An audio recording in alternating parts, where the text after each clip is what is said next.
Benissimo, eccoci tutti e tutte, vi do il benvenuto Hello, a questo. welcome to all of you. Welcome to this webinar. I'm going to introduce myself.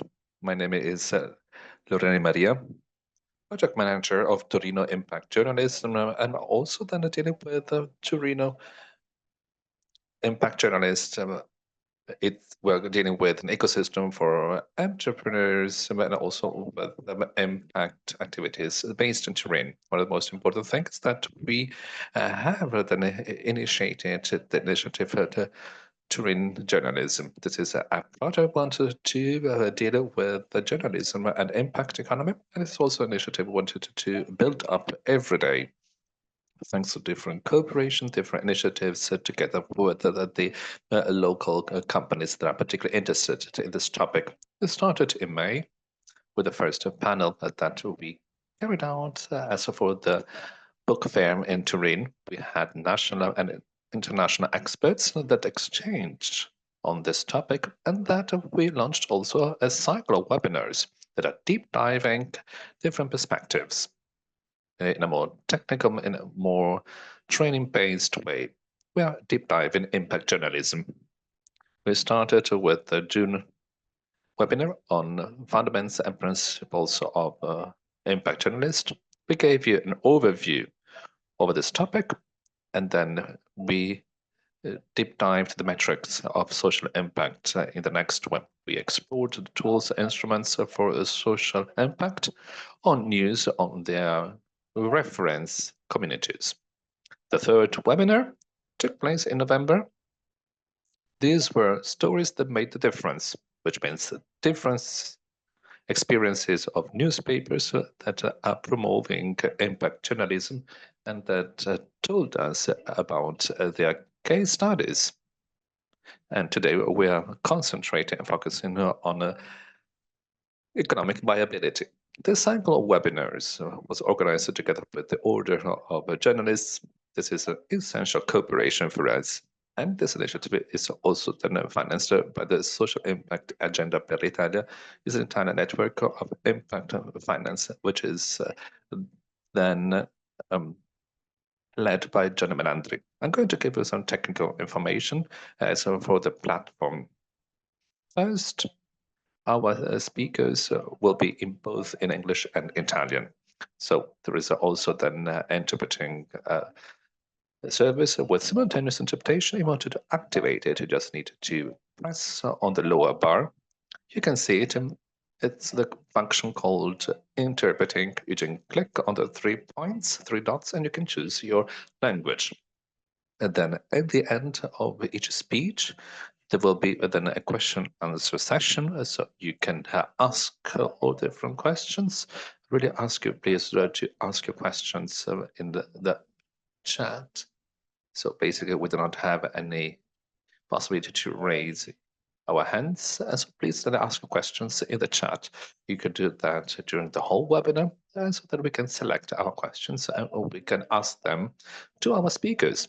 And then finally, I ask you please to keep your webcam on and to rename your accounts with name and last name, especially all the accredited journalists, the ones accredited through the journalists order platform. This is essential to get your credits.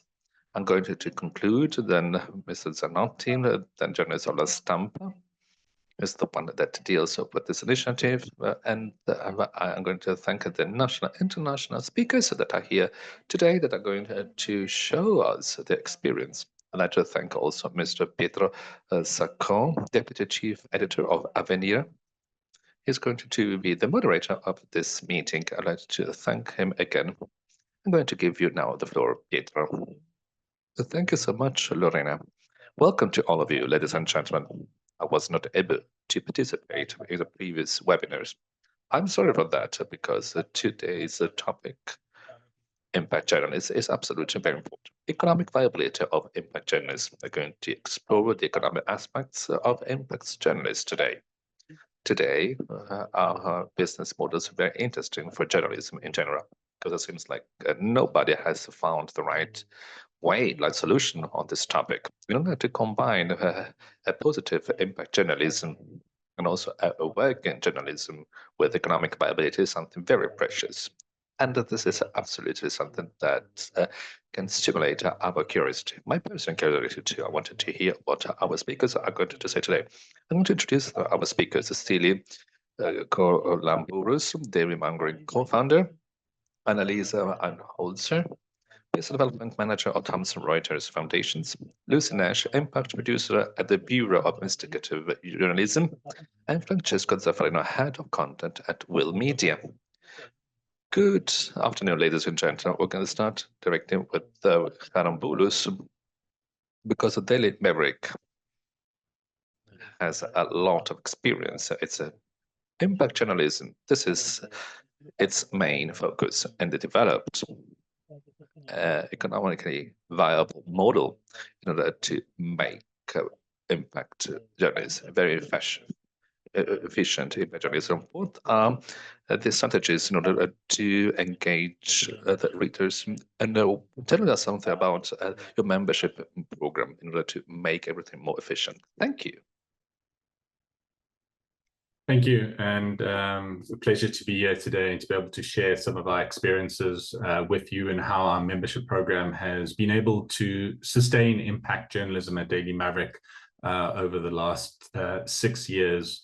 I just want to share a little bit about the history of how we got to launching our membership program. We started out as a for-profit back in 2009 with just 5 people, and over the years we continued to pursue our vision and our mission to defend truth and create the kind of journalism that the country of South Africa needs.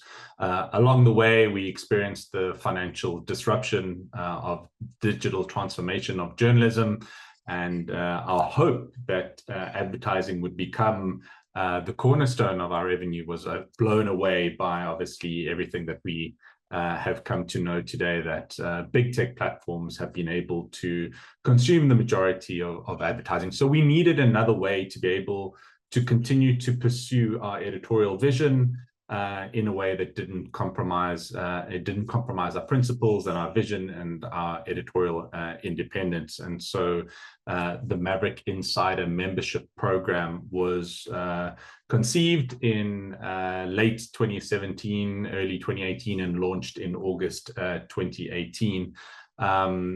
This was in recognition of the fact that the digital advertising model was broken, and that we were running out of friends, fools, and family to be able to help us sustain the kind of journalism that we wanted to do. But we knew that we didn't want to put up a paywall because we believed it was important, and especially important in a country like South Africa, where so many people are unemployed, where the economic situation is very different, and the propensity to pay and the ability to pay is so much more reduced in South Africa in being able to access quality journalism and information. So it was quite a priority for us to be able to continue to keep our journalism free for everyone, even those who can't afford to pay. And following a donation model, which we had introduced as a minimum viable project to be able to test this idea of asking our audiences to help sustain our journalism, we had a very successful project MVP, and so we were able to then go ahead with the membership program after that.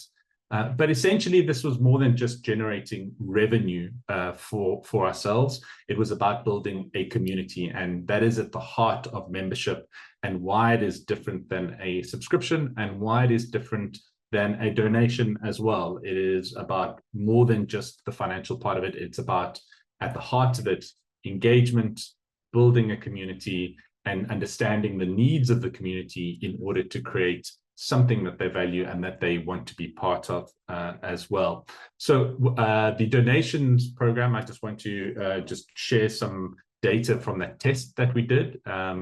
People who had decided to contribute voluntarily to us, once they did that, we asked them, how often did they come to the site, and there was no surprise to see that the most regular visitors, the people who came most often, were the ones that are most likely to support. So this gave us a clue as to who might be in the market to be able to support us with the membership program once we went out with that. live into the world. We also asked people how long they were with us before they decided to contribute. And again, this was a clue that this is going to be a long-term project. This is going to be something that you have to, over time, build the trust, show the value, keep coming back day after day, showing how impact journalism creates value in people's lives. And so we knew this was going to be a slow burn, and after the initial burst of support, that we would have to work continuously day after day to get the messaging right, to identify the people who are likely to become members, and then test the messaging and test what works in getting people over the line.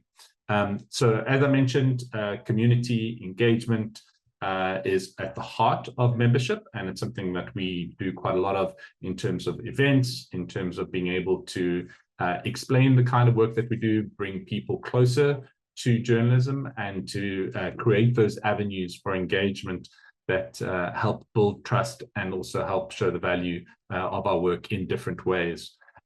We also surveyed people and asked them what were the leading indicators, or what would they value most in a membership program, and we asked them to rank this. And so what we thought would be right at the top wasn't, but it was clear that the opportunity to engage with Daily Maverick journalists and editors was right up at the top, and then all the other opportunities to engage with our work. And so this underscored yet again the importance of engagement in our membership program, which we then were able to then bring that into our journalism and to create audience engagement products, to use audience engagement as a strategy to differentiate ourselves in the marketplace, and then to be able to grow the audience, to grow support, and to grow sustainability as well from that.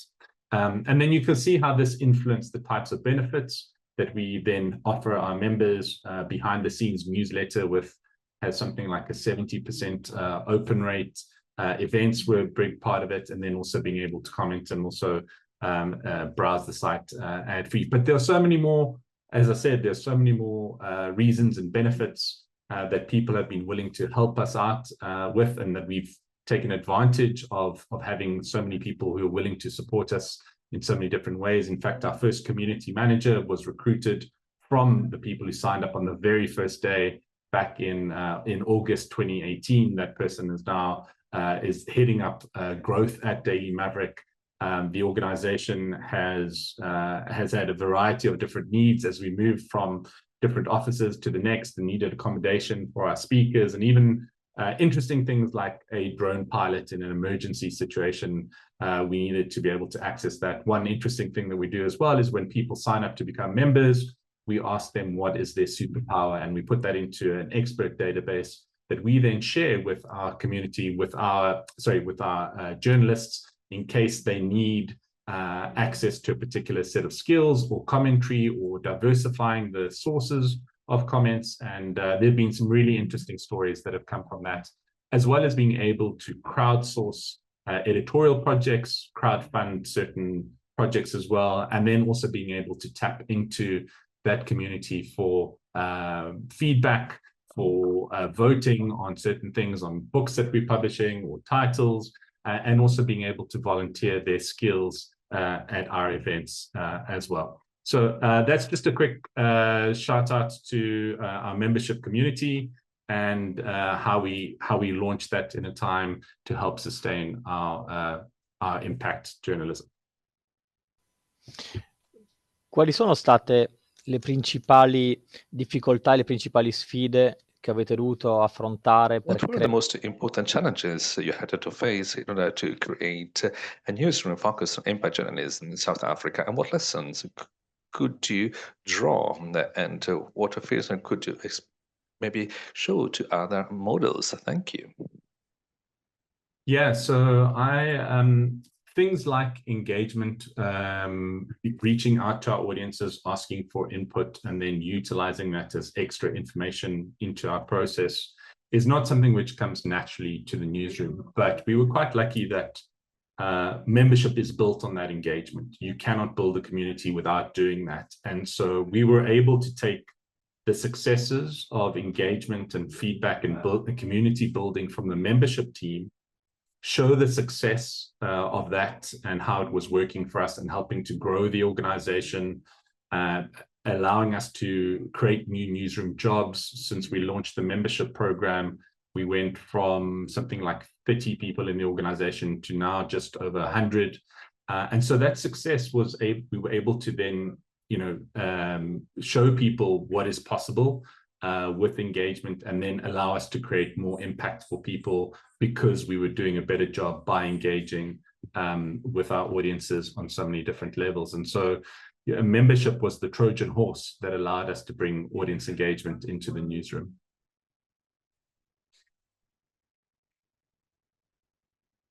Thank you very much. Now I'm going over to Annalisa Einholz. So we have to understand how we can assess the economic viability of impact journalism, because you, as Thomson Reuters foundations, are also then supporting different projects. So how can you identify the best projects, and how can you assess and evaluate partnerships that can help projects at a certain point are going to be then sustainable by themselves without your support? Thank you very much. I'm just going to share my presentation. Do you see my presentation? No, not yet. Just a second, please. Can you see it? Very good.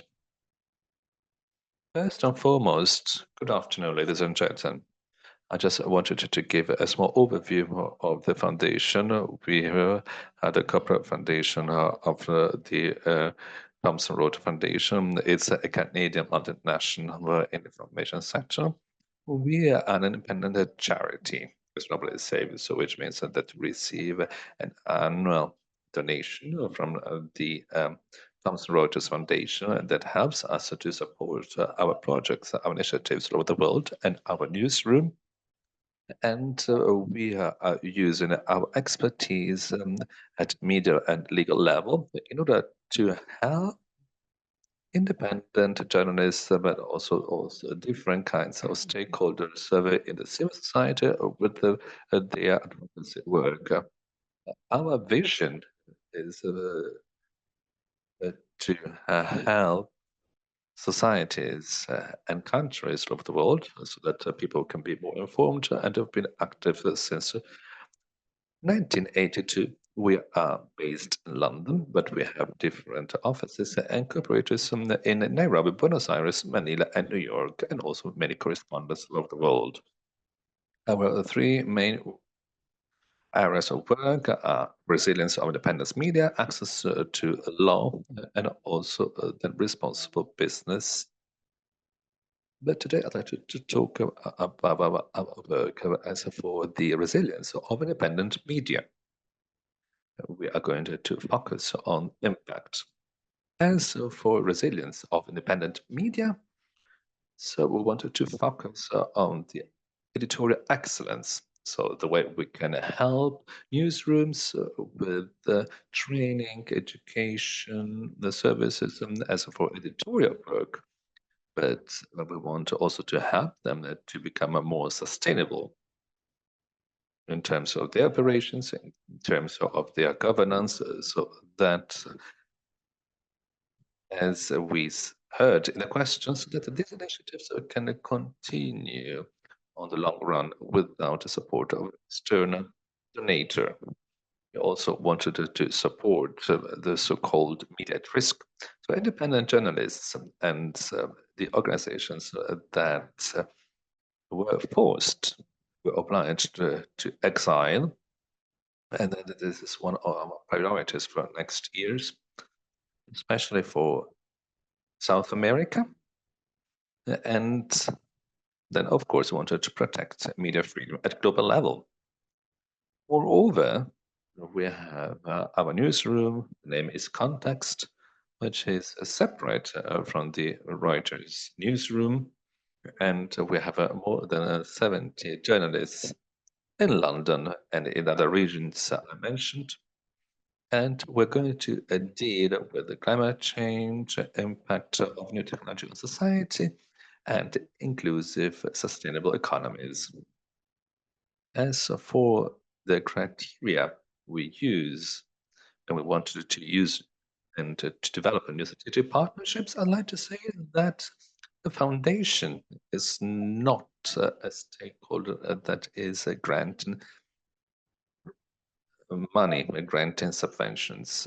Well, we get, of course, the subvention, the funds from the foundation, but then we needed to find some other funds for our programs. And that the only grant that we release every year is for the Institute of Journalism in Oxford. And so when we need to approach a potential funder of an activity, first of all, this stakeholder needs to be in line with our strategy. I mean, our thematic priorities, but also our priorities in terms of what part of our portfolio needs to be prioritized in that particular moment. So we have also to consider the mission of the financing stakeholder. When I say financing stakeholder, I mean corporate finance, just like Microsoft, or it can be maybe institutional authorities, can be governments, or can be maybe government and development agencies, just like from the USA, or maybe then in the United Kingdom. It can be also the United Nations, or maybe then also the World Health Organization. So we have a full series of partners that are supporting our work. Therefore, when we identify a new opportunity, it is important for us to think internally with our teams in order to understand if this opportunity is in line with our priorities, with the budget requests, and also with internal expertise. And we do that through a so-called go-on-go process.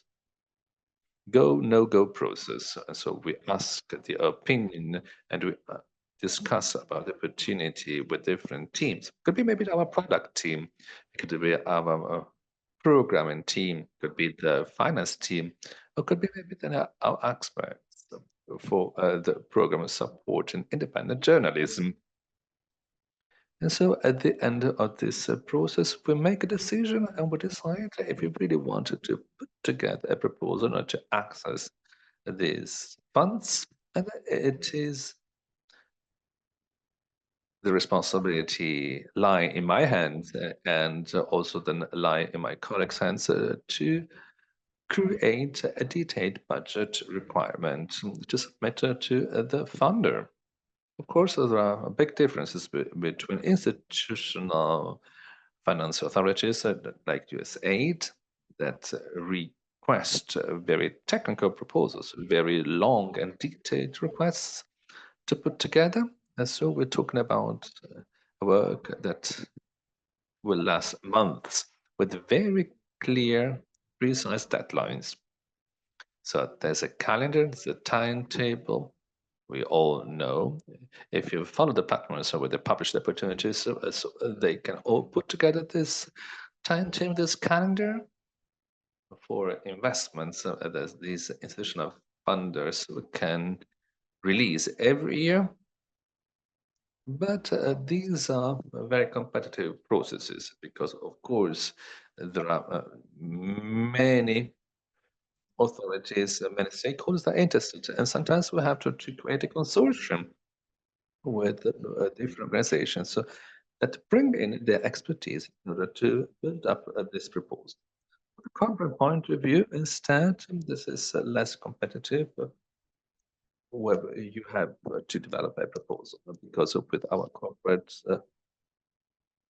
donors, it's much more important to focus on relationships, to meet them at events, to invite them to the events that the foundation is organizing, and you have to develop then this fund request together with them. But then when you have to develop a proposal, we know that basically we're the only ones competing for that specific fund. And then it goes without saying the business development team needs to submit the proposal and to act in line. So when you want to assess the answer, the reaction of the finance stakeholder. As for standards and ethics, the foundation needs to retain a full editorial independence. And I see that if you wanted to require funds for our newsrooms, this is absolutely of paramount importance. It's an absolutely important requirement when we access funds to work with some external newsrooms. The priorities of the financing stakeholder need, of course, to be aligned with our priorities. Funders cannot carry significant reputational risks. These are things that we discuss when we activate the go, no-go process. This could be a problem not only from the reputational point of view for the foundation, but it also can prevent us from the future funds in the future through other partners. And then, of course, we need to be transparent about grant funding. This is, of course, in line with the Reuters Foundation. Another thing I'd like to say.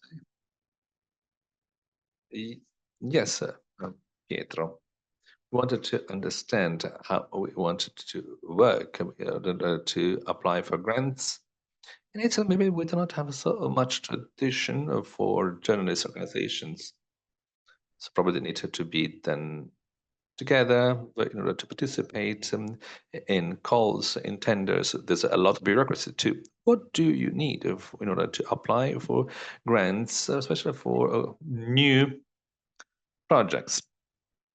According to me, this is probably the most interesting part because this development is quite new compared to the Anglo-Saxon world. First and foremost, you have to consider that there are many active foundations, especially in the United States of America.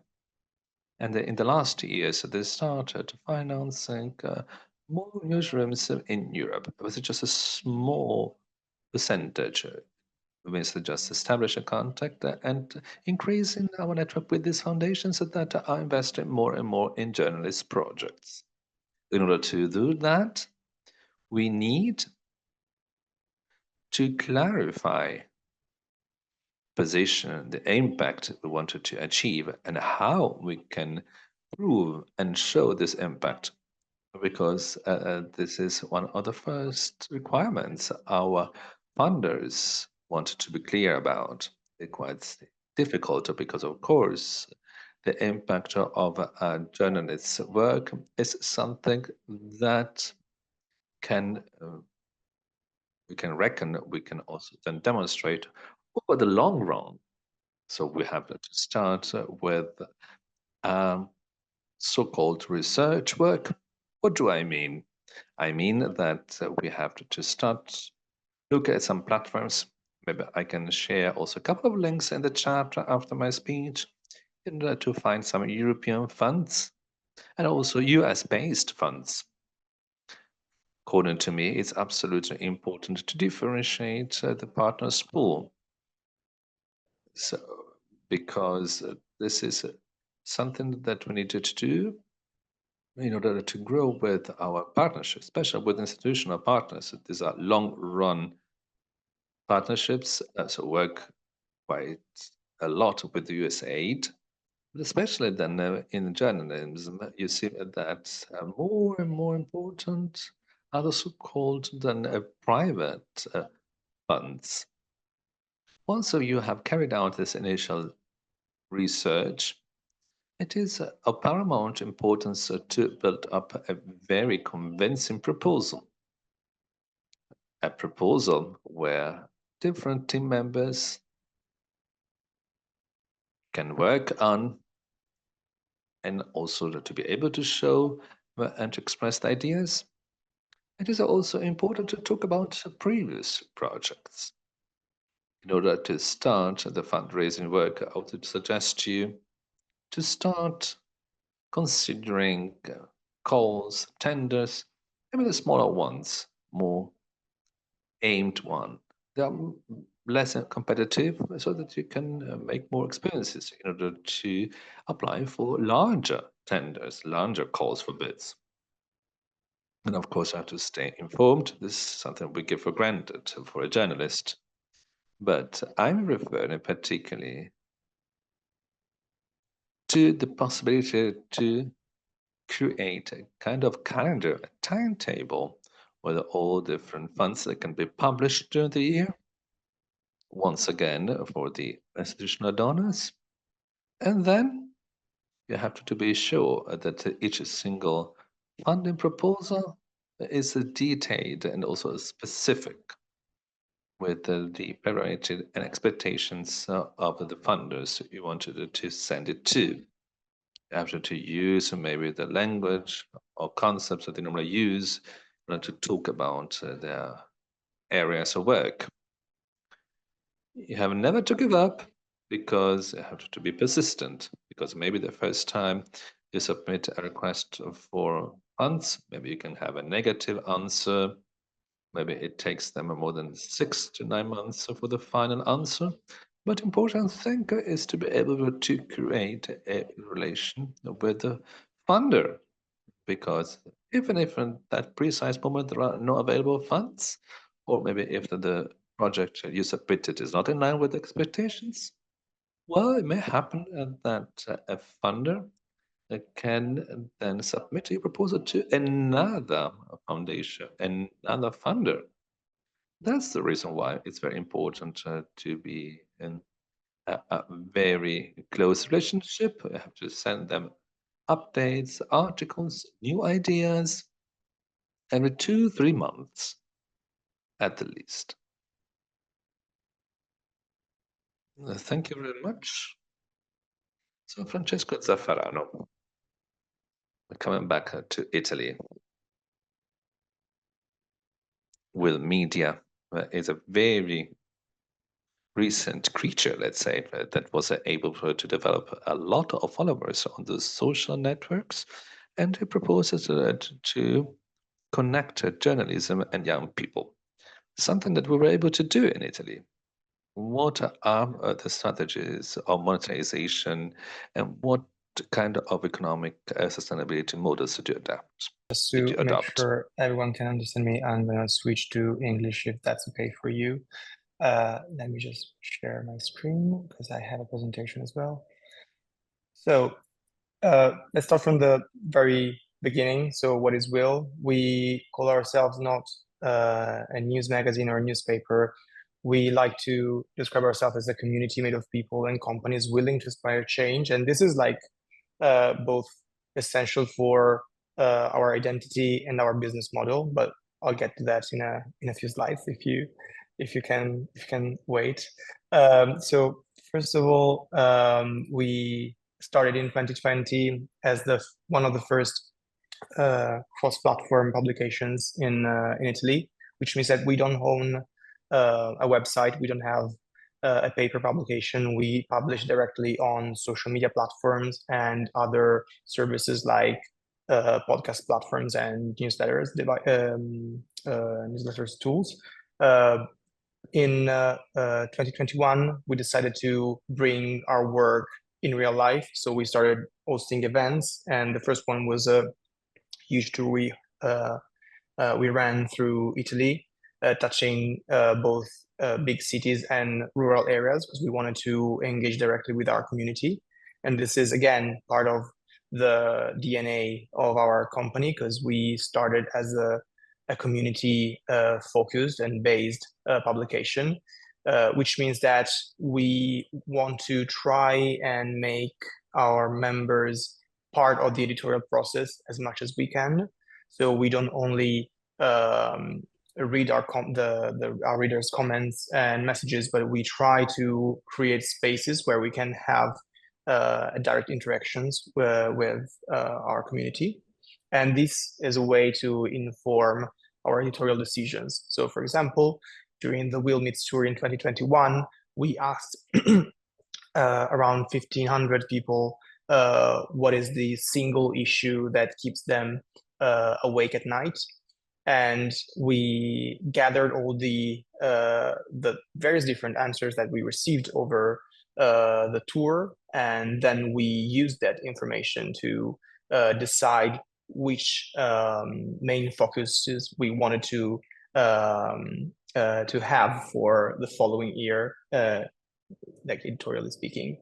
In 2022, we were acquired by another startup in Italy, Cora, which is mostly known for being the high-end premium podcast producer in the country. So we started working very closely with them as well, and this helped us boost our podcast production as well. And in 2023, we decided to launch our membership scheme, which is part and parcel of our current business model. We currently publish on almost all main social media platforms. You will probably notice that we are not present on X, and this is a decision that we made much before it was cool to leave X. We just thought that we wanted to engage with a younger audience, and especially a mainstream audience. And we realized that Twitter/X was mainly populated by professional niches. For example, I used to be a very fond user of Twitter in the media bubble, but we wanted to get to the people, the mass of people that is not currently engaging and consuming news on a daily basis, in a way to give them an easier access to what's going on across the globe. We do that in mainly 4 ways currently. So the first one is our editorial content. Then we have the one we publish on all the platforms I showed you a few slides before. Then we have premium products.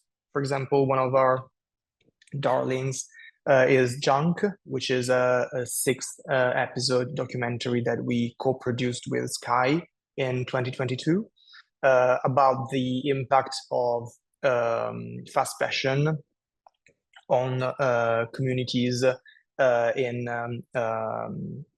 countries like India or Argentina. And we traveled across the globe for a few months to try and tell the story of the people behind the products that we buy for a very low price in our shops every day. We also produce events, and we literally just closed our festival this weekend, which is called Future for Cities. And it was a 3-day festival about the sustainable development of urban areas. And last but not least, we started working last year on education programs. We always worked with companies that wanted us to tell them how we make the work we make, but we also started a more structured plan to help both private individuals and companies to learn how to make the most of social media platforms. So how we do it? We focus on 4 core topics, which we identified as the main issues that our generational issues that we need to tackle. So climate change, the demographic change, the technological change, and the new way of producing economic value. So these are mostly the 4 main areas within all our content fall into. And we do that in a range of formats, starting from static content, which can be made of, for example, graphic design, or we use a lot of memes because we think that memes can be a very impactful way of explaining something complicated in a very very quickly and in an accessible way. We produce Q&A and explainers through carousels on Instagram. We also make a lot of short form video content like talking heads, visual stories, and graphic animations. And of course, we also produce long form video such as explainers and documentaries. The one you see on the right was produced in literally the week before Russia invaded Ukraine, for example. We had one of our reporters on the ground, explaining how it was to live on the border with Ukraine, and how the population was trying to prepare to a potential invasion. We also produce, as I mentioned before, podcasts, and we are currently the producer of the most listened to news podcast in Italy, which is The Essential, and it's a 5-minute daily brief that we publish every morning. But we have a big range of titles that we published over time, both in partnership with platforms like Audible and Spotify, or podcasts that we independently produced as Will Media, or with the support of one of our partners. So speaking of partners, how we make money, so I can get to the original question. So we have 3 main ways of sustaining our activity. The first one is paid partnerships on our channel. So another way of saying it, branded content, which means that we collect inputs from partners that want to work with us in a very peculiar way. So we never do product communication or usual commercials. We prefer to focus on a more value-driven kind of communication when we work with our partners. So let's say you are a company that produces a piece of clothes. Instead of advertising your new pair of jeans, you will come to Will because you are committed to, for example, reducing the impact of your production, and you want to help us share stories of how companies can reduce that impact, which means not that we are going to tell your story specifically. That could be part of the narrative, but we're going to focus on an issue and possible solutions. So, for example, in this case, on the left, you can see a data-based carousel about mental health in Italy, which was sponsored by a startup that support people with remote, psychologists sessions, psychotherapy, sorry. So the second way we produce content that help us sustain our work is with white label content and content factories. So basically, kind of the same way as the paid partnerships that I just told you about, but in this case, we produce content that is not meant to be published on our social channels. So, for example, you are a private bank, and you just pay us to produce content that can help you reach your audience, but it will never be published with our logo. It will never be published as something that is produced by Will Media. So we are just a service to for third parts. And the third way is, as mentioned before, events and special projects. So again, here you can see junk, but we produced another, for example, another series of documentaries with the European Commission last year, no, 2 years ago. We are currently working on a huge project which entails both a documentary and a series of in-person events with Adecco and so on. The fourth way we are making money currently is our membership scheme. As mentioned before, we decided last year to launch this scheme as a way both to better engage with our community and sustain our work.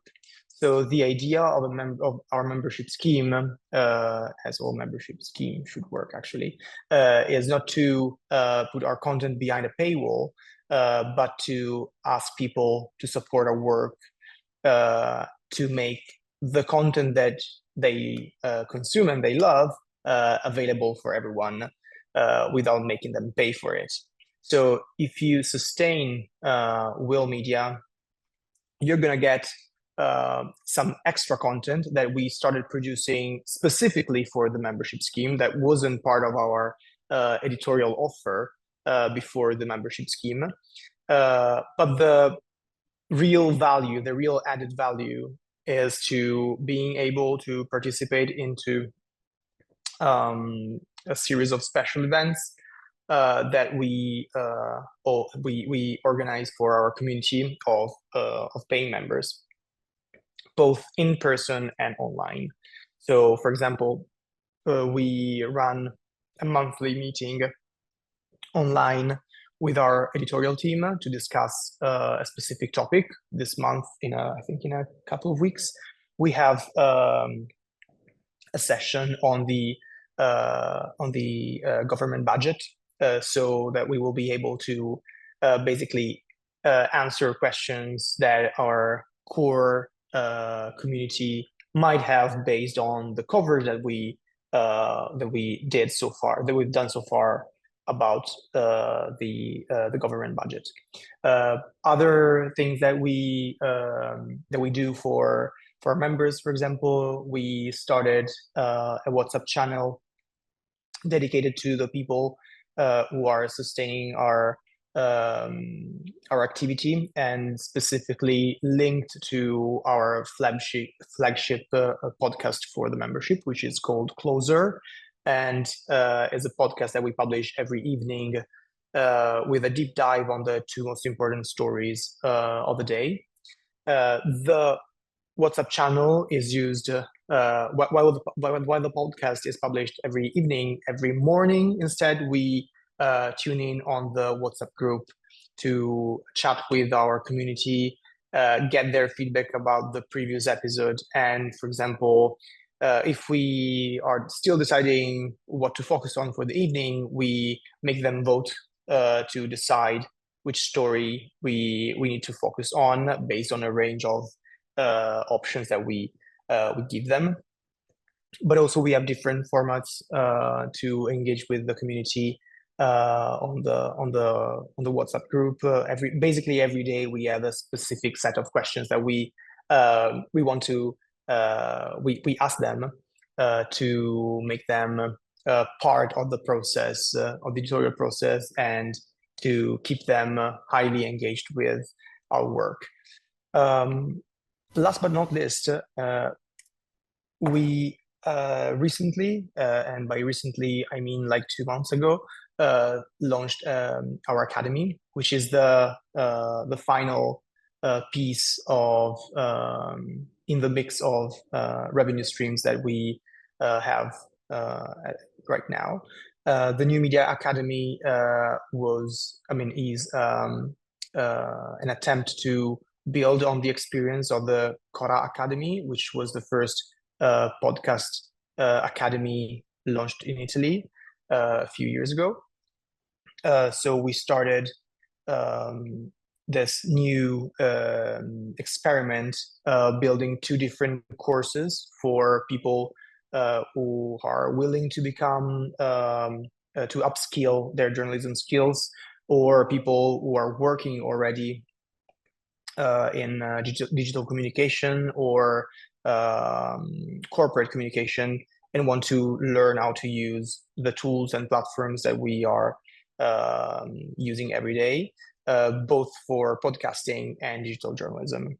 So this is very quickly all the things that we do, and hopefully I still have your attention. I'm sorry if it was too much squeezed in a very few minutes. No, hai fatto bene a farci una Thank you so much. This was an overall overview. Maybe just a couple of things that I just wrote it down.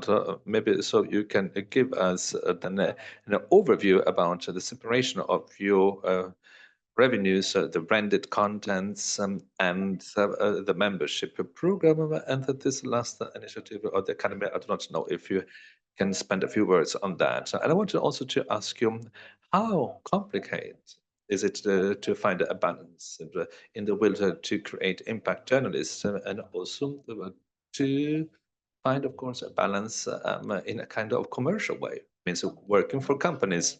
Like numbers about our revenues, unfortunately. I can say that for now, the majority of our activity is funded by branded content. The membership scheme is still pretty new. We are aiming at making that 10% of our revenue streams. But we are not yet. We're not there yet, to be completely honest. But that's the goal. Over time, the branded content share was increasingly reduced in favor of the content factory share. So also because we don't want to make our channels like completely packed with branded content, so we started offering more often to our clients that other option, which makes it more sustainable for us to include branded content within our editorial plans without like making it too commercial. Said that, the funny thing is that when we talk to our audience, one of the main feedback that we receive is that they don't see the branded content. They don't realize it's branded content. Some might say this is a problem because it means that you are not conveying clearly the message. Actually, we have every single piece of branded content clearly marked as branded, as paid partnership. The reason why people don't realize that's a paid partnership is that there is no difference in terms of the editorial decisions that we make. So when we decide to work with a client, we already know that that client is on board with the way that we work. We are not getting into conversations about, as I mentioned before, like showing a product or sharing information about a discount on something. We are just focusing on issues and values. And that's exactly the same thing that we do every day. And also every single piece of content that we produce in partnership with our clients is produced following the same workflow that we have in place for our editorial content. So that's the way we assure, we make sure that the quality standard is the same, no matter if that's paid for or editorial organic content. Mainly, usually, a good way of spotting the paid partnership content is that it performs not as well as the editorial content, but that's because the algorithm or the platforms that we publish on penalize content that is marked as paid partnerships. And this is why, for example, other media outlets that have similar business model decide to avoid marking clearly content that is paid for on social media. But we made a point of being transparent and to communicate clearly what's paid for and what's not, because if we want to go out there and ask people for their financial support, we need to make sure that they can trust us.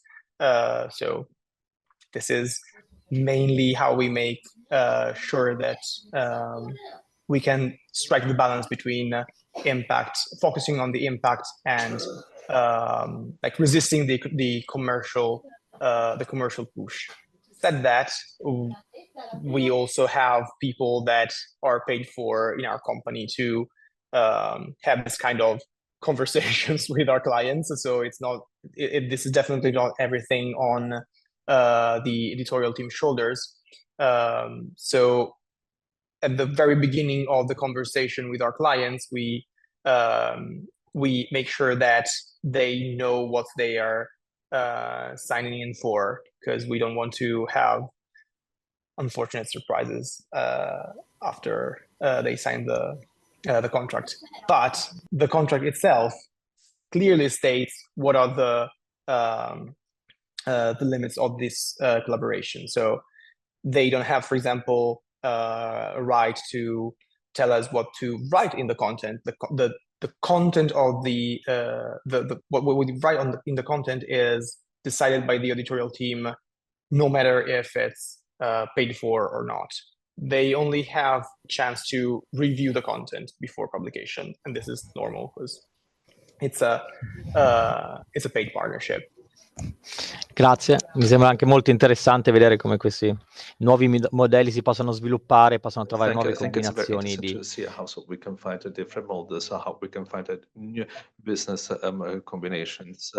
Now I'm going to give the floor to News Nation of the investigative journalists in order to talk and to see what you do as a non-profit organization. So it was set up in order to carry out investigative journalists in order to create impact on society. What kind of work were you able to do, and how you could do that in order to have public service journalism in a positive way? Thank you. Hi everyone, my name is Lucy Nash and I'm an impact producer at the Bureau of Investigative Journalism. What I'm going to talk to you about is the model, so how we work and how we ensure that our investigations spark change. And I'm going to give you some real examples of kind of stories that we've done. So to begin with, so sparking change through investigative journalism from grassroots to legislation. What we do as the Bureau of Investigative Journalism, the clue is in the name. We do investigative journalism. We look into abuses of power, corruption, inequality. We're a mission-driven organisation, so we really try and make sure that everything we do is in the public interest and it results in change. Impact is the cherry on the top of what we do, and it's a big reason why funders give us money. So we constantly focused on what good can happen after we publish our stories. So the cycle. So how our impact model works at the Bureau is we keep impact at the forefront of our mind from the very, very, very beginning to the very end, from before the reporting stage and to after the story has been published. So it starts at the scoping period. So we know our beats really well. We know what's going on. We know what legislation's happening through our parliament. We know where the flaws are. We know what's kind of where something could be improved. We keep an eye on sort of the changes that are happening around in the landscape, and we choose our investigations based on where we think they're going to be most effective at making a difference. Throughout our the reporting process, we're constantly thinking about impact. It's my role to attend all the meetings, to talk to all the reporters and be asking, like, what's the impact? What are we going to do? How can we make sure that this is as hard-hitting and persuasive as possible? So once we publish, another big part of my role is making sure we get the information in front of the people that we know it's going to be useful to and it's going to make a difference to.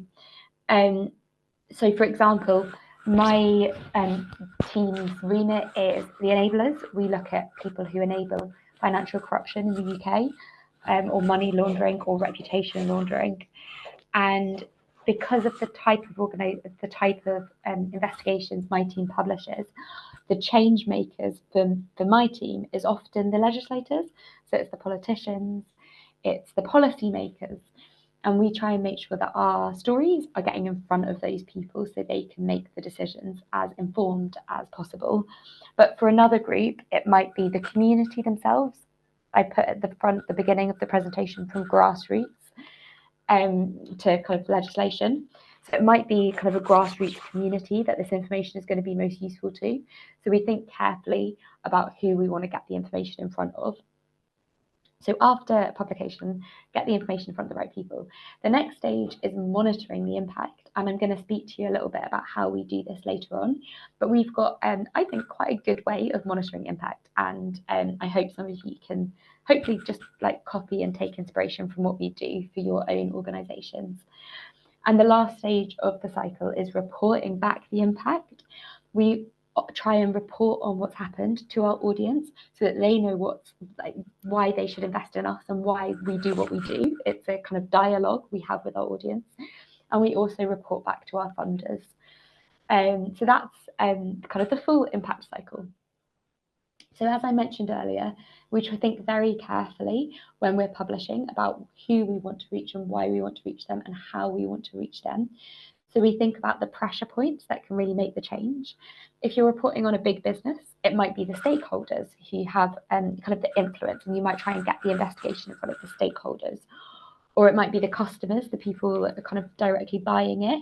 Or it could be, if there's a third party involved, it could be the vendors, so the people reselling the product. So we're thinking constantly about who actually is going to make a difference and where we need to like push our information out to.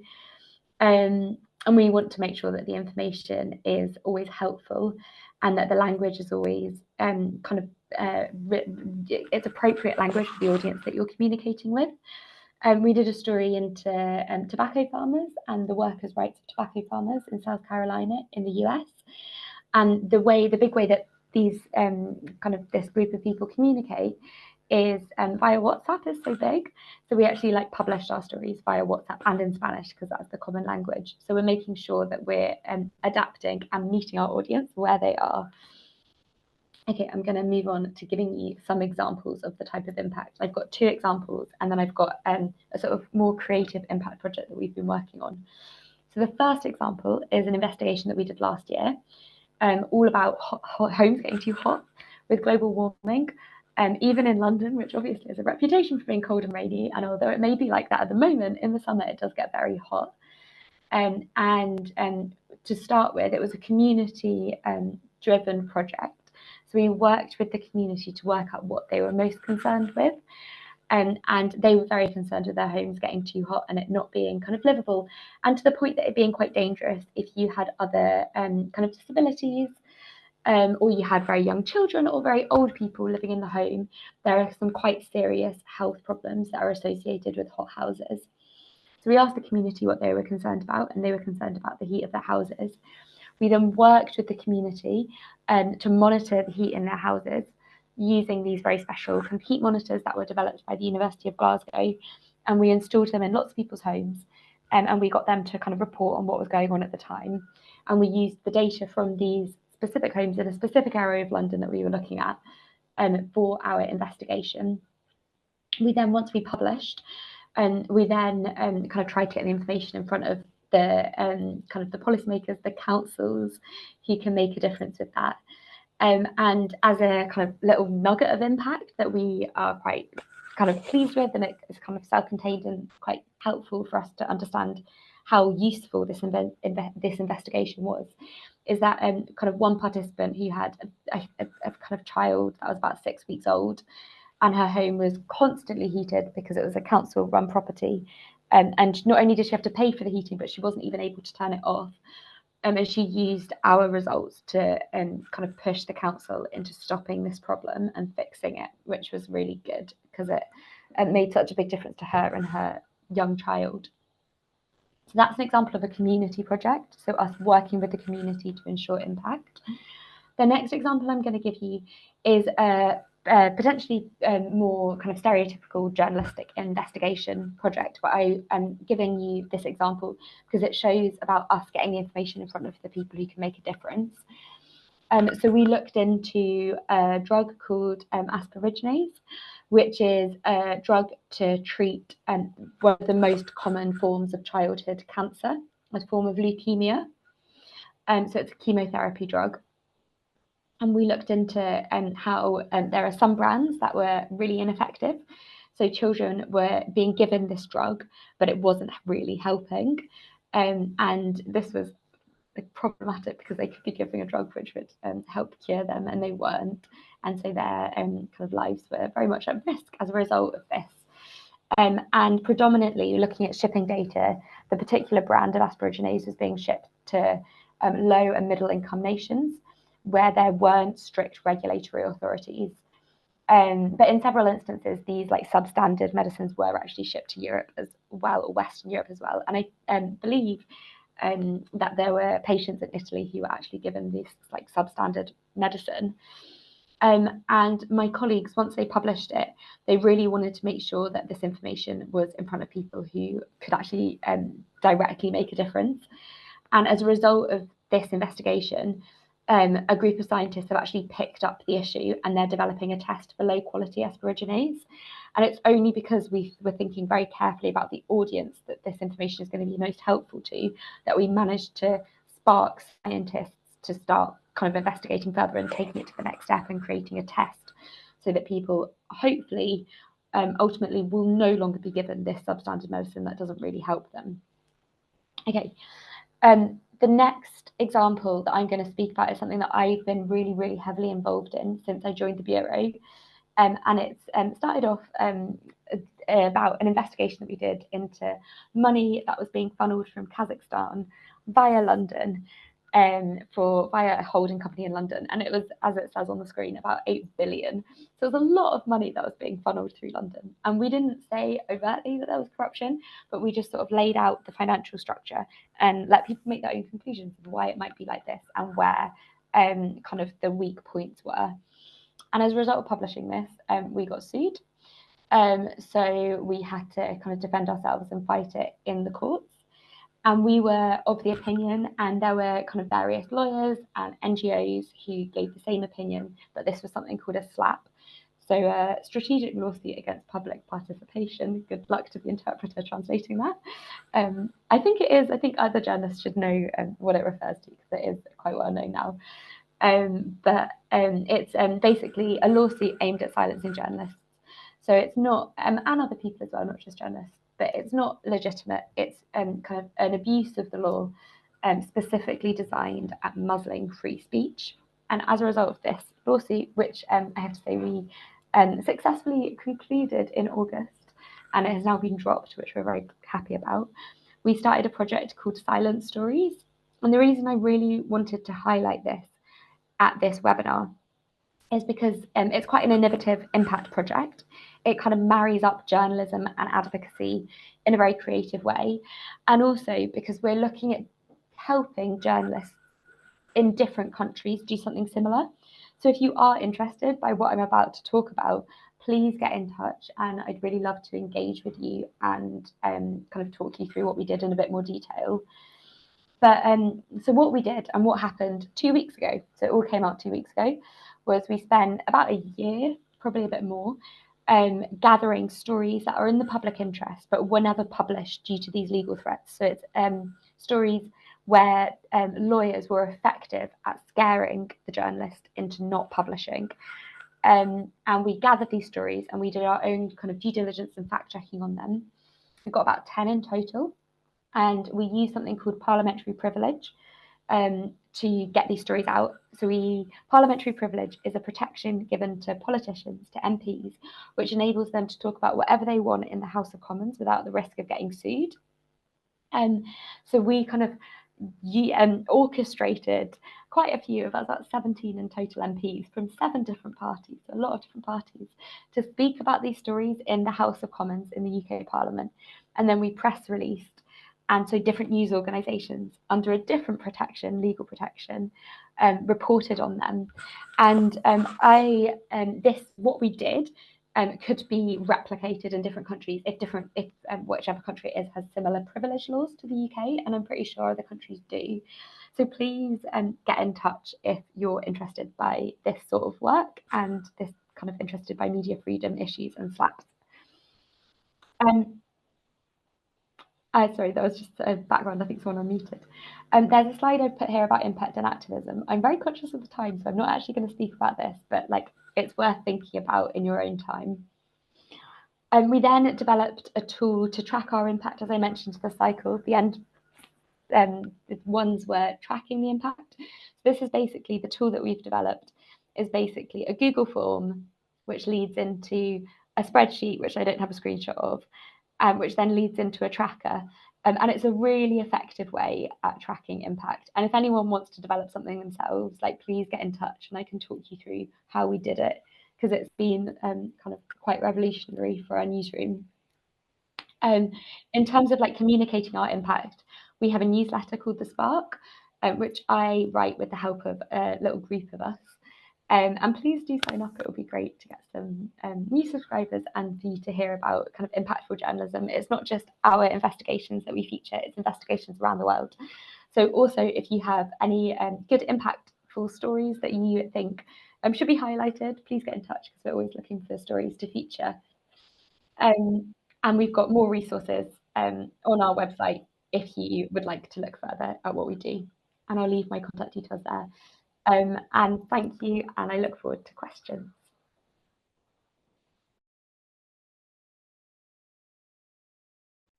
Yes, it would be useful for us, Lucy, for you, if you could talk about the organization of your NGO. So how can you finance your type of investigative journalism? Yeah, so at the moment, we're predominantly funded through foundations. So we apply for funding periodically. It's obviously, as I think many people who have a similar model know, it's quite a difficult landscape at the moment. And we're looking to diversify. So we've this year pushed hard at a direct audience membership model, also called the Insiders, where people donate directly to us. With our more traditional model in terms of getting funding through foundations, impact is a big selling point. So we talk about it, we discuss it, we explain what we do. People historically didn't really understand impactful journalism. That's starting to change, but we really make sure that we talk about impact as it's a very persuasive reason why big funders and big foundations give us money.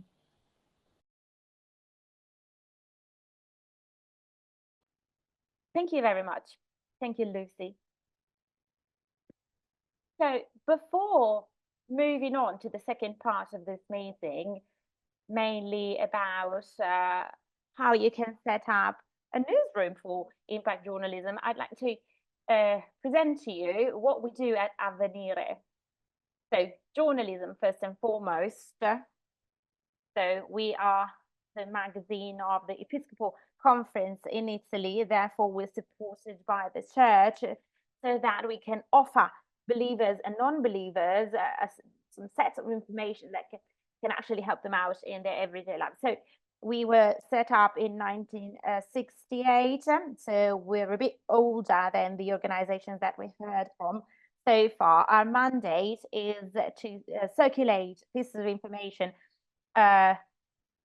for a greater good. We really want to educate people and spur their personal growth with an idea of common good at the very heart of it, from a church perspective that you might or might not share, but this is our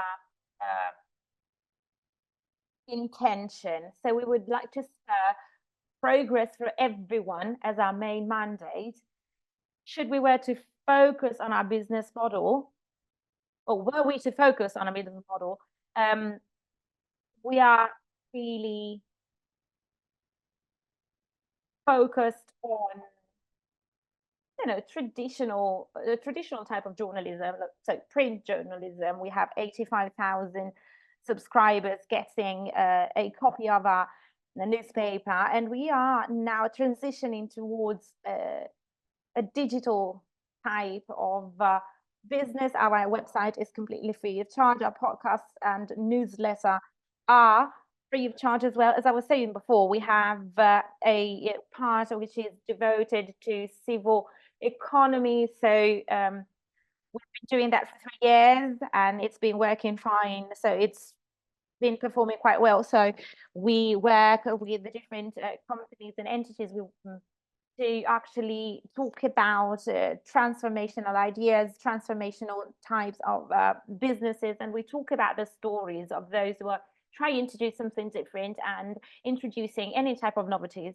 So print media, although we have been trying to transition towards the digital version thereof. So I think it's interesting for us to see that impact journalism can also go hand in hand with traditional journalism, even though financial models should definitely be updated. So we have a social mission first and foremost. So we are supported by our business. We don't always have to be profitable because our mandate is actually to do something for a greater good, for everybody's benefit. So this is more of a social goal that we have, not just in journalistic terms. I'd like to move on to the second part of our discussion together with Tilly, first of all, in terms of how can you create a newsroom if you wish to tackle the issue of impact journalism. How can you find the right journalists for those tasks? What skills should be most valued, and what obstacles are more often encountered in building such a team if you want to devote yourself to impact journalism?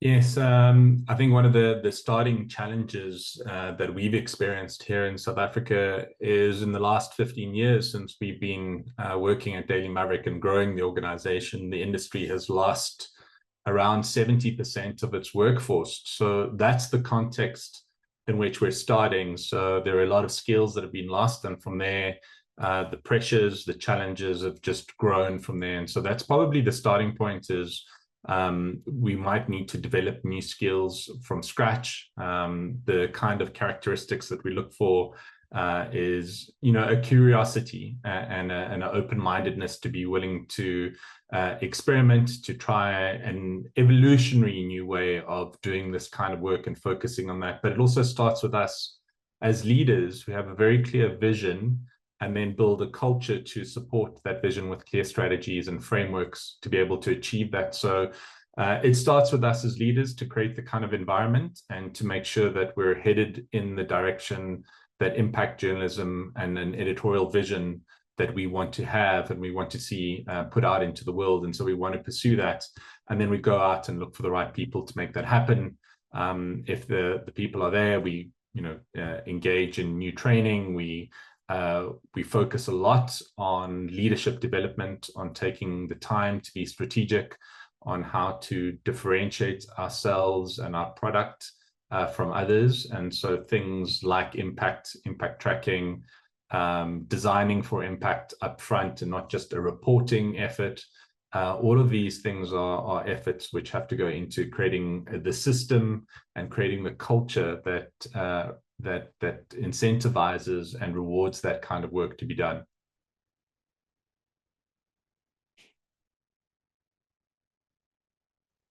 Thank you very much. And Annalisa, I would like to hear from you what you particularly assess when you pick a project you want to support. So what features are particularly valuable to you in terms of your mission? So the next step, once getting the requested funds, is deciding what type of newsrooms we wish to support. So we have a definition of a newsroom allowing us to work with a number of entities and contexts. So let's say newsrooms that were set up a few decades ago, or more informal settings, let's say more startup-wise, if you will. And our priorities would be to have a leader or an editor-in-chief that can actually have decisional power, and we would like to see some sort of political and editorial independence. Therefore, no external third parties should be involved in business as well as editorial decisions. We want to see newsrooms publishing articles of public interest as well as impactful stories. Therefore, the news should really have a real impact in terms of community, in terms of audience, and this type of journalism should be impartial as well, so well balanced, so that the newsroom is, for instance, free of any connections to illicit operations. So we have been active for quite a few decades now, and we have really tried to work on a number of issues in Southeast Asia, for instance, in Sub-Saharan Africa, in South America, but we also started expanding towards the Balkans and Eastern Europe. So from a geographical viewpoint, we don't really have that much of a boundary, and the support that we have been offering them is actually in terms of capacity building and education. Therefore, we have organized a number of journalism classes about a number of different issues like modern slavery or climate change, and we developed a tool that we call capacity assessment. Well, would you mind translating that into Italian? Because people won't understand in Italian what capacity assessment is. Well, let me describe that for you. It's a tool that I believe there is somebody with the mic on. Matteo, please. Thank you. So this tool helps us in terms of understanding the strength of those newsrooms and what the issues might be, how we can help them out from a legal viewpoint to face some challenges that Lucy was just mentioning before. And this is our starting point when we work with those colleagues.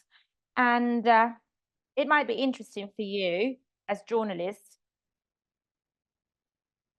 as the journalists who are online with us today, to understand how we operate such a selection.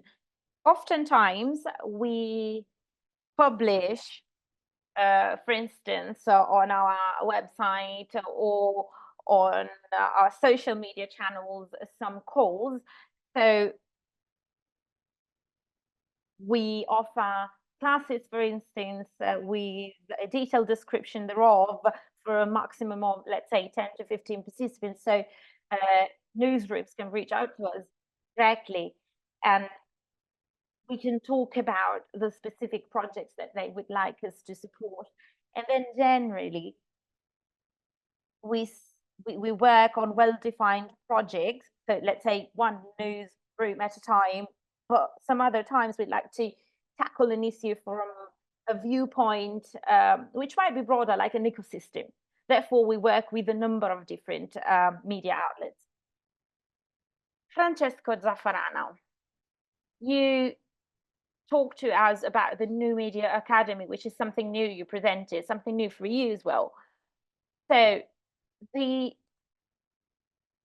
colleagues taking part in those classes will work on impact journalism, but what type of training can you actually offer via your New Media Academy? So can you actually train and educate new colleagues?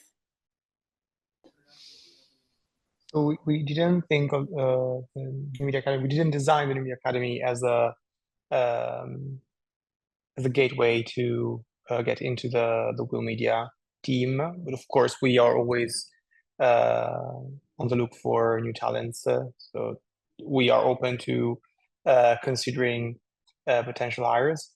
I think that in general, the way we teach journalism and podcasting is deeply intertwined with the way we make it. So I guess even if there is no like specific course about impact journalism in the New Media Academy, the entire both courses are, I mean, the courses are taught by the same people that make our content, that are the same people that helped building this company on a set of shared values. So, for example, if I think of the way we approached the very first module of our digital journalism course, which was Introduction to Digital Journalism, instead of like teaching people how to write content for social platforms or for podcasts or for newsletters, we explained what are the main issues that are that people who want to work in this field should consider when they approach this career, and of course the way we think of the audience not as a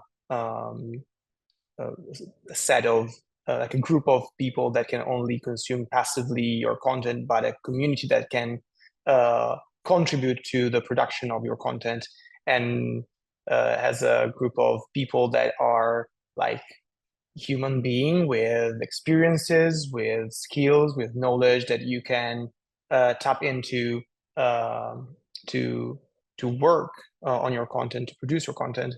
And in order to do this, you have to think and design ways to interact positively with your community. Well, we explain this, we teach this as well. So I guess that at the end of the day can help instead of like thinking of impact as something that you can achieve only by studying like impact journalism. It's something more like part of the culture that you breathe in the company you work for.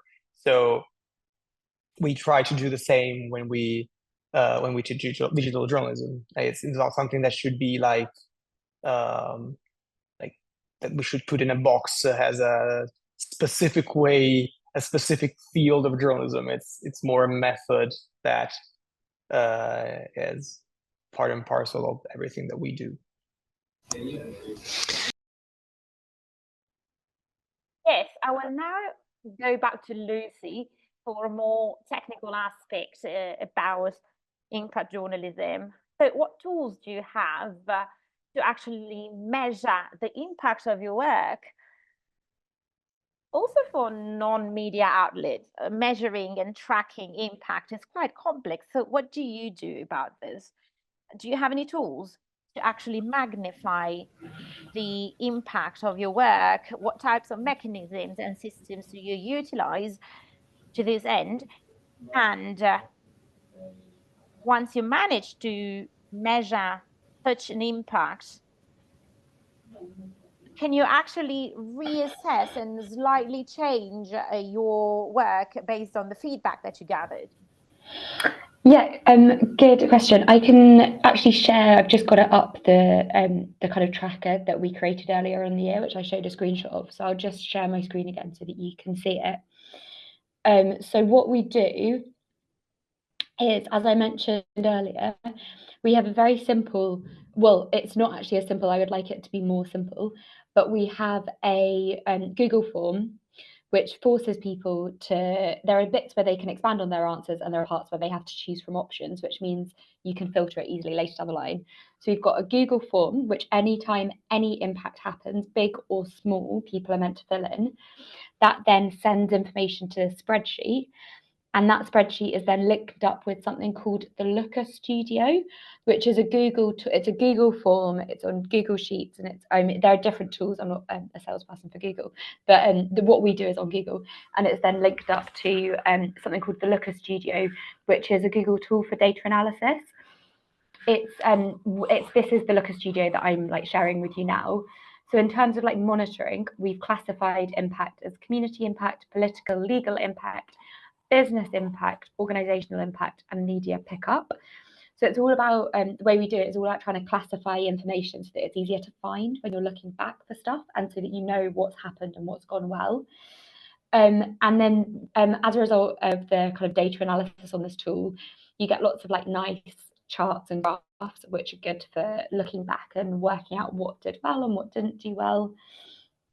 And then for me, what I find the most useful, but it's the least pretty slide, but is this tool, which you can see on the screen now.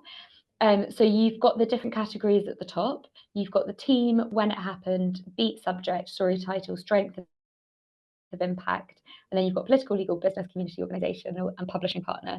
And what that allows you to do is it allows you to filter the information really quickly. So if I want to know what, for example, our tech team has done since June, I just need to filter it and I'll find out everything that the tech team has done. And it should all be in there, so it's really, really useful. What I've also done with this is I've linked it up. We use, the figures are a bit mental on this, and I can explain why in a minute.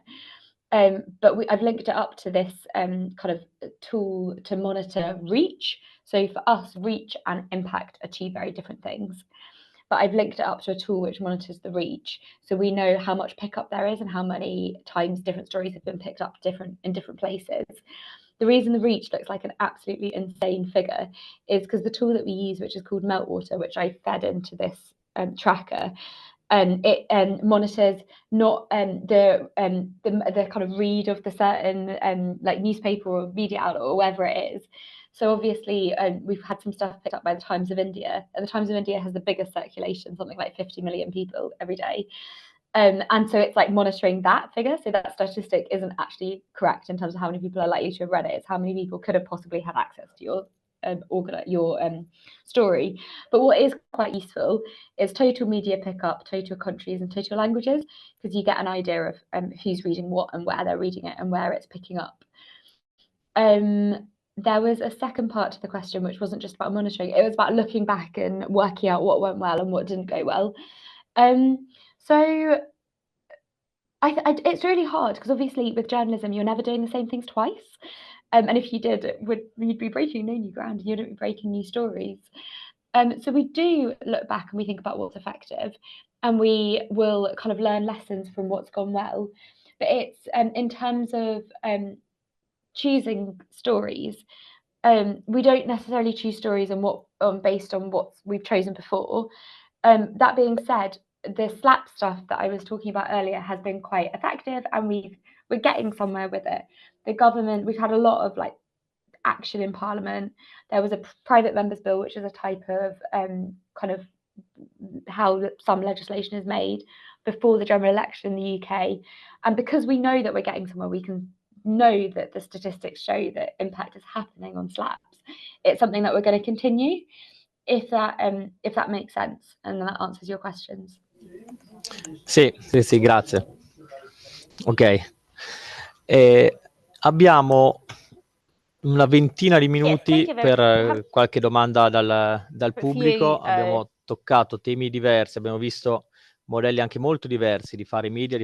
Seen many different ways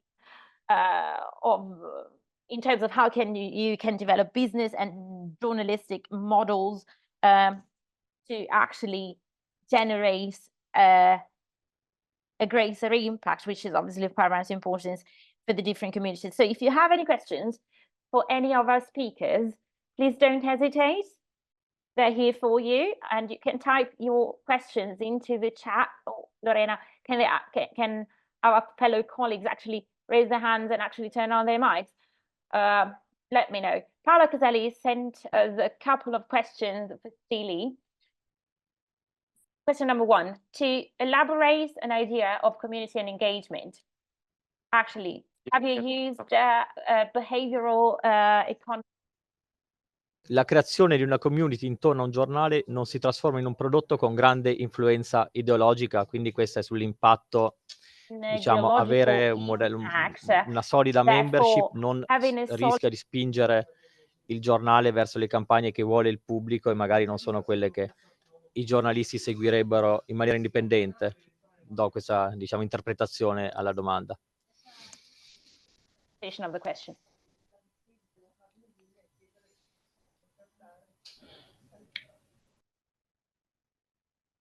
Sorry, could you just, the interpreter, please repeat the question?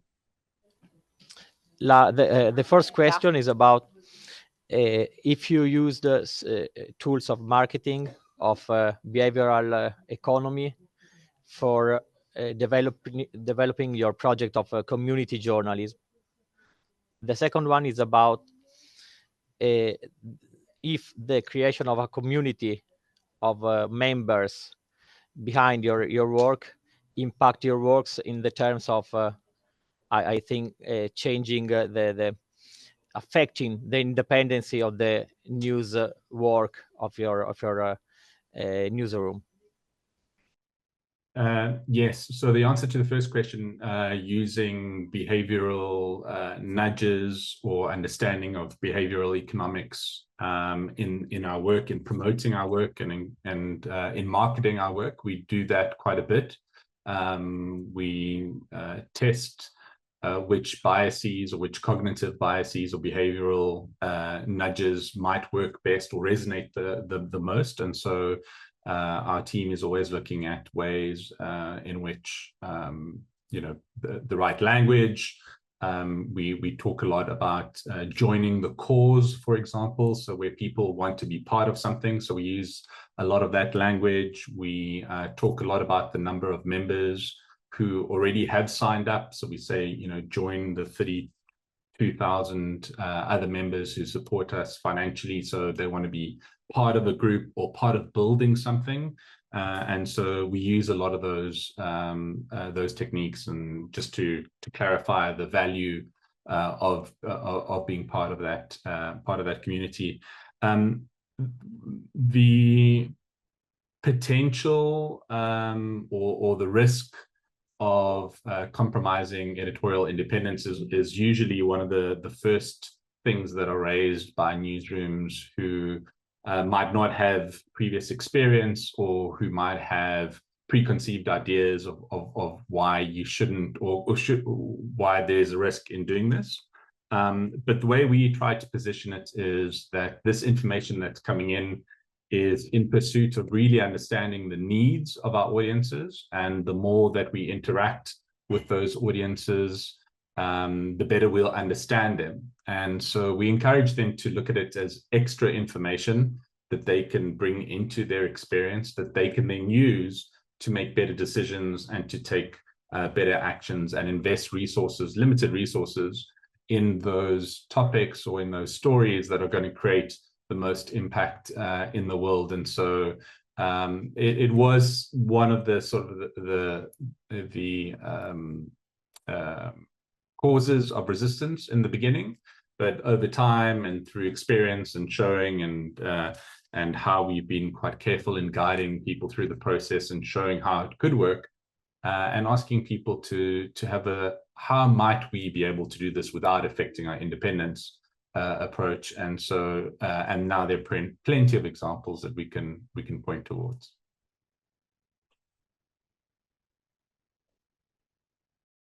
Thank you very much. That was highly interesting, because actually that's an issue that we might encounter when we merely focus on a membership model. We have a question to Francesco.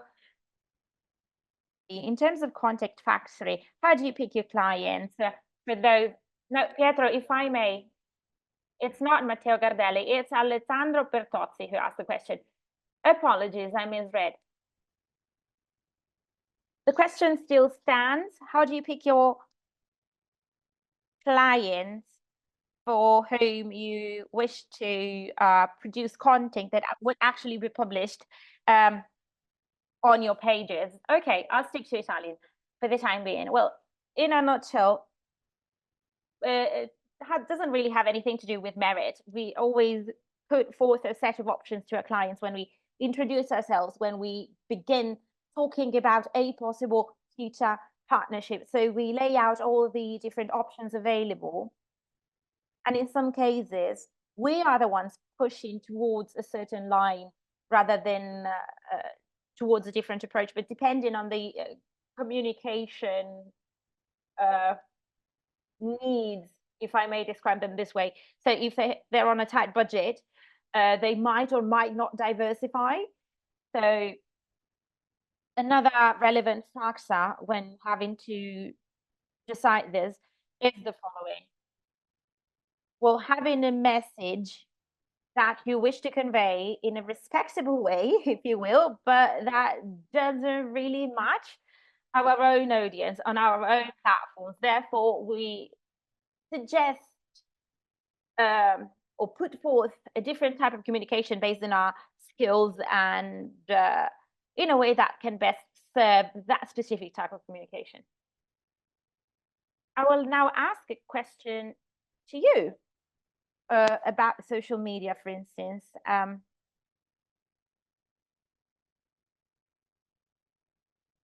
People tend to criticize social media, and we heard what happened in Australia to ban the use of social media for any teenagers below 16 years of age. So there is a role played by social media in our societies, not just for people who are not yet of age. So how do you conceive that problem? How do you see this issue? Have you come up with a solution to be a little bit less dependent on social media?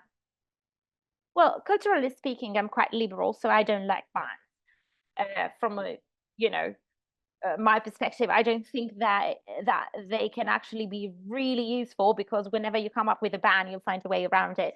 So I believe that in the next few years, we will see and hear that those people will still be using social media, even though they will come up with ways to do that, without being tracked. That's the same thing I thought a few years ago after the Cambridge Analytics scandal. So after that scandal, we started talking about the lack of quality content on social media and so on and so forth, because social media are media outlets which are responsible for this lack of quality and so on and so forth. I don't think there's only bad in it. Personally speaking, our work, in our case, at Will Media, well, let me rephrase that. We have a goal. We like to be part of some sort of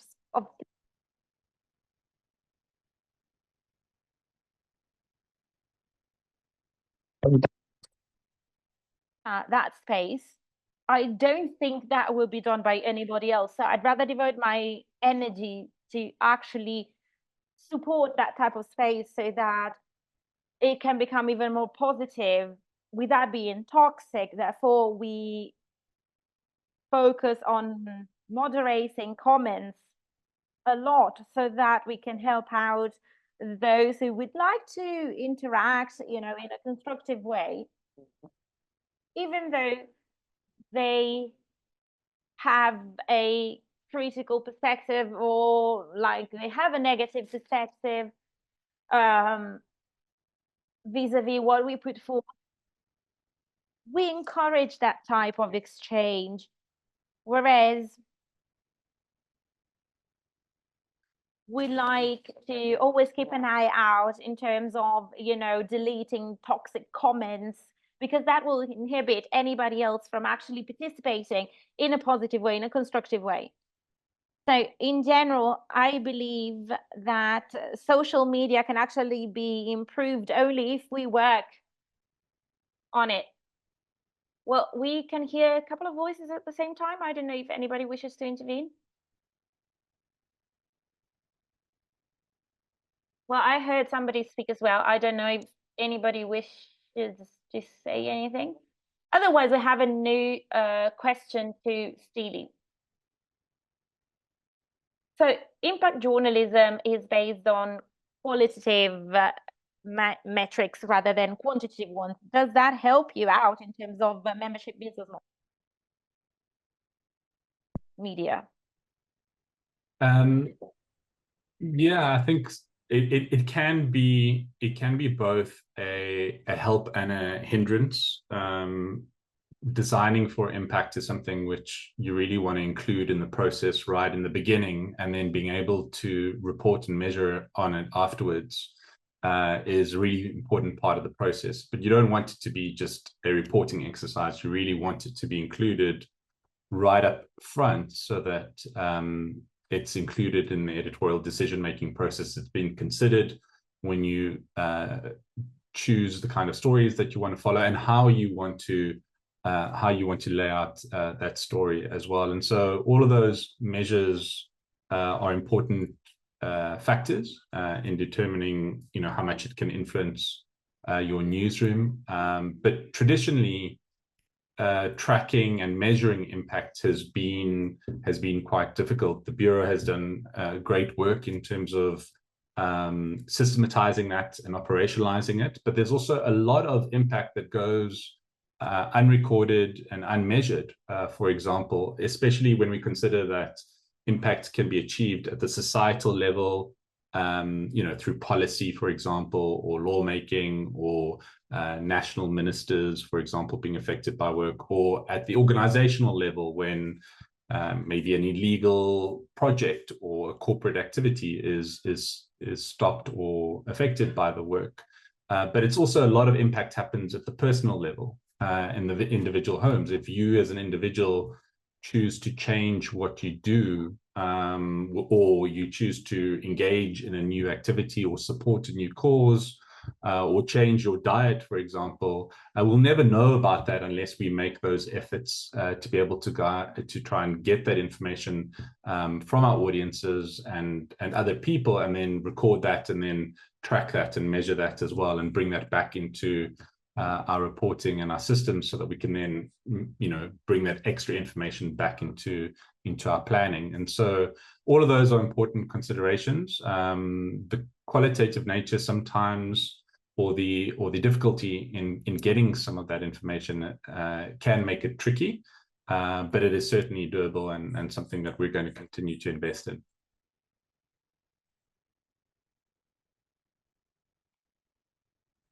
Thank you very much. We have a question from Francesca Romana Galli for Lucy.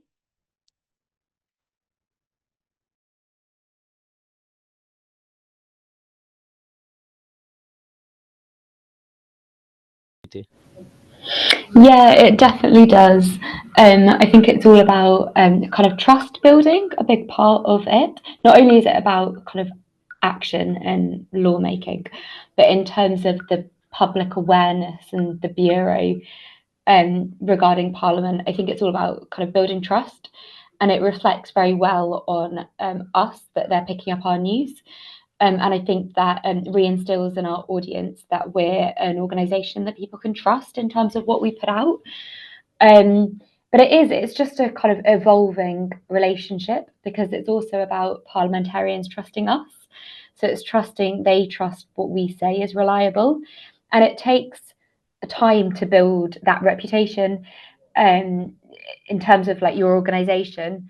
It also takes time to build the relationship directly with parliamentarians, with politicians, so that we can, as something happens, we can go directly to them and ask them to raise a question. And it's all about kind of relationship building, both with your audience, with MPs, and how they perceive us as well. Annalisa, un'ultima domanda che Annalisa, guarda un one po' in very last prospettiva. Se voi question avete dei from a different temi perspective. Do you di have any impact topics journalism da privilegiare connected to per il impact 2025? Non journalism so se that you fate would una like to specie di tackle for agenda, i 2025 grandi in temi su cui 2025? I don't know ci if you have concentreremo per a il kind of prossimo anno agenda, e se sì, you know, quali those sono? macro topics that you would like to Direi focus on che for the i next year. temi principali per la nostra I'd say that the redazione, main quindi il topics for context a cui ho our accennato all'inizio del newsroom, webinar, as you said come in the grandi beginning of the tematiche ci webinar, and I occuperemo said as appunto well, di would climate be the change, following: tech and climate change, society e inclusive economies. Questi sono i inclusive economies, tre for pilastri instance, della or changing nostra society. redazione. So Per these quanto are the riguarda three invece il pillars nostro for lavoro us. Well, in programmatico terms con of our delle redazioni di programmatic impatto, work with some invece ci impactful concentreremo newsrooms, we shall focus i giornalisti more dipendenti e on le independent redazioni che sono journalism. state costrette ad andare in esilio, And come detto prima, soprattutto as we in said America before, Latina. affiliated E poi newsrooms. ci I concentreremo anche mentioned sui temi South America di before, intelligenza and then artificiale e etica dei AI, dati, as well as soprattutto data nel ethics, contesto mainly soprattutto nel contesto nel sud-est asiatico e nell'Africa in subsahariana. Southeast Asia and Sub-Saharan Africa. Perfetto, I grazie. guess that would be it. Thank you Ci è very arrivata much. un'ultima We domanda have one very last question rispetto alla vostra trust conference, di nuovo per about te, your Annalisa, nel senso conference. in That's a cosa question to consiste you, la vostra Annalisa. trust conference What e is it cosa actually? avete in programma su questo. And what have you planned Trust from Conference è il this nostro evento viewpoint? annuale. Abbiamo Well, appena this is our fatto annual event. l'acquisizione del 2024, We just finished è stata ad 2024 ottobre, e Trust conference. We Conference organized it lo in facciamo tutti gli anni a October. Londra ed We è actually una conferenza di organize 2 it every giorni. Il single primo year. giorno It's si a two-day concentra su conference in temi London. inerenti alla Day one resilienza degli will indipendenti tackle e media freedom, resilience e invece il and secondo the giorno ci press concentriamo sulle altre tematiche care alla fondazione, fra cui modelli di business sostenibili e responsabili. Quindi se qualcuno è interessato a if you were attendere la interested conferenza il in prossimo anno, attending the ovviamente la conference next conferenza year, è gratuita, però dobbiamo, that is actually free of charge. selezionare le persone che But we possono actually attendere, perché abbiamo solo 500 posti disponibili, select the quindi people who se qualcuno fosse interessato a partecipare ci possiamo mettere in available. contatto. So if you were interested, E probabilmente reach avremo out and we un'agenda can per definitely i 2 giorni di find a conferenza solution. verso Our agenda agosto-settembre del prossimo will anno. be defined. Grazie mille, quindi chi vuole partecipare si faccia avanti presto. Lorena, lascio la parola a te per tirare le conclusioni. Mi sembra che abbiamo raccolto esperienze e anche best practices molto interessanti, anche perché è un mondo che su cui magari in Italia siamo un po' più indietro, e quindi tante belle idee da cui partire e prendere spunto.